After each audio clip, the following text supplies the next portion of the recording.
Oi pessoal, tudo bom? Bem-vindos a mais um Loures Indica. E hoje a gente vai falar do quê? Porque hoje é segunda-feira, então a gente vai falar de Watchmen. Essa série tá cada vez ficando mais maluca e esse episódio foi tanto esclarecedor quanto insano de bom. Vamos começar falando do Veidt, porque a gente sempre deixa ele pro final. Então o Adrian está lá, preso.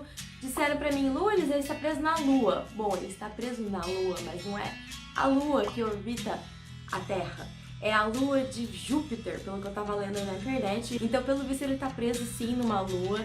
Ele deve estar lá, pelo que a gente entendeu, já que ele botou um Save Me D. Eu acho que talvez ele tá preso lá por causa do Dr. Manhattan, mas não há uma certeza, entendeu? Eu acho que existe uma possibilidade dele ter colocado ele lá. Mas que ele criou aquele lugar é assim, 99% de certeza, porque todos os clones começam a falar que o deus deles os abandonou. E foi comprovado que o cara da máscara é mais um clone, só que ele é um pouquinho mais inteligente, talvez o original, não sei. Bom, ele tem uma capacidade um pouquinho melhor do que os outros, que são um pouquinho mais devagar, porque ele tem uma noção das regras e ele não é morto. E isso é meio que respeitado, tipo, o Adrian não foi tentar matá-lo, ele aceitou que ele tá lá e que aí ele coloca as regras. Agora, o que vai acontecer com ele, como é que ele vai ficar preso, não sei se as cobaias lá, os clones vão tentar ajudar a libertar o master deles. Enfim, a parte do Adrian tá bem curiosa, foi legal ver ele voando pro espaço, bem creepy, ele juntando corpos. Tipo, ele realmente tem zero apreço pela vida humana, independente se ela é real ou se é real. Independente se ela é uma vida humana mesmo ou se ela foi um experimento científico, no caso, uma clonagem. Ele realmente é um ser estranho. Eu não sei o que eu acho do Adrian. O que você acha dele, que você acha desses experimentos malucos que ele faz com clones? Coloque aqui nos comentários. E aí vamos para a parte principal do episódio. Finalmente a gente entendeu qual é a do Looking Glass. E eu fiquei com muita dó. Eu achei que ele era só um cara amargurado do interior, bastante por causa do sotaque, que, sei lá, teve uma vida difícil, que a esposa abandonou.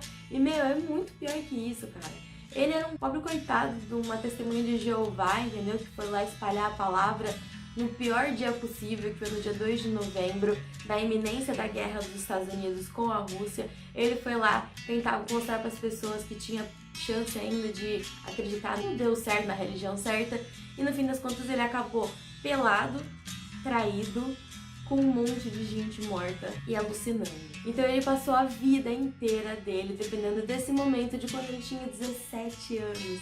Ele era um bebê, cara. Imagina que se isso acontece alguma coisa na sua vida aos 17 que faz sua vida inteira ser diferente, porque toda a vida dele depois daquilo foi dedicada a esse acontecimento, ao fato da invasão da Lula gigante. Então, tipo, é muito triste, sabe? Você vê a paranoia que ele tem, a forma como ele vive, o fato de que ele não conseguiu ficar com a mulher que ele ama, porque claramente ele ainda ama, ele tem uma foto dela na casa dele, meu. E o mais triste de tudo foi que ele foi super usado nesse episódio pelo senador.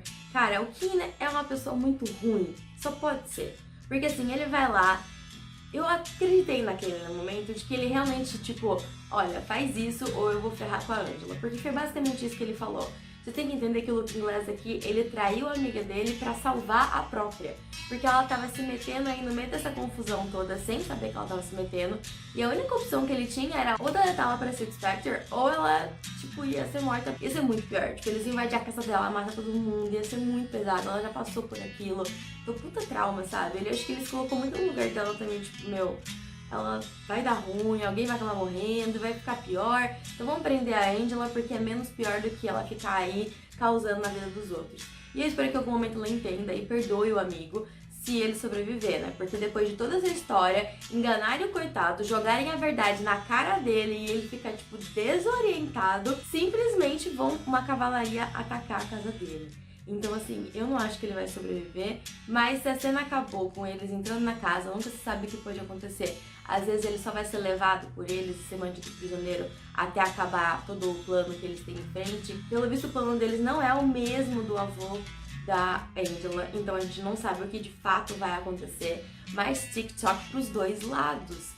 E eu tô muito curiosa. E tudo isso junto com o Adrian tentando fugir. Então se tudo vai acontecer no mesmo dia, bom, esse é bem a cara de um seriado, ainda mais de heróis, tudo isso acontecendo no mesmo dia. Mais cenas dos próximos capítulos, não sabemos ao certo. E eu queria deixar uma teoria aqui, porque no último episódio eu não falei com vocês sobre aquele cara que passou mantegona e se enfiou dentro do ralo. Então eu queria lembrar, aquele cara bem comprido, eu suspeito que ele seja o assistente da Silk Spectre, aquele magrelinho, loirinho. Eu acho que a fisionomia parece muito com a dele, faz sentido, mas o tecido, o material que ele tava usando também faz sentido ser o Looking Glass. Então, pode ser os dois, mas pelo jeito que o Looking Glass dava a vida dele, faz mais sentido se for o Pete. Então pode ser que seja o Pete fantasiado lá, se escorregando na manteiga dentro do ralo, amando talvez aí a nossa inspetora que tava investigando todo o rolê. Bom, gente, essas são as minhas impressões desse episódio, eu quero saber de vocês. Eu fiquei alucinada assistindo, eu acho que foi assim, um daqueles episódios que realmente me prendeu e eu fui entrando nesse episódio. Foi incrível a cena da lua gigante em Nova York, foi uma coisa incrível, mas pelo visto o incidente foi lá e o resto do mundo sofreu as consequências e foi tudo um plano do Adrian Veidt. Realmente essa série é muito louca e ela vale cada assim. E é isso, pessoal. Se você é novo aqui no canal, não deixa de se inscrever, de curtir, de compartilhar a palavra do Luz Indica. Deixa de acompanhar o Críticos do Sofá, tanto o podcast, tanto o Instagram do Críticos e o Instagram do Luz Indica. Tem dicas quentíssimas saindo o tempo todo, então deixa de acompanhar, beleza? E é isso, pessoal. Um abraço e até a próxima.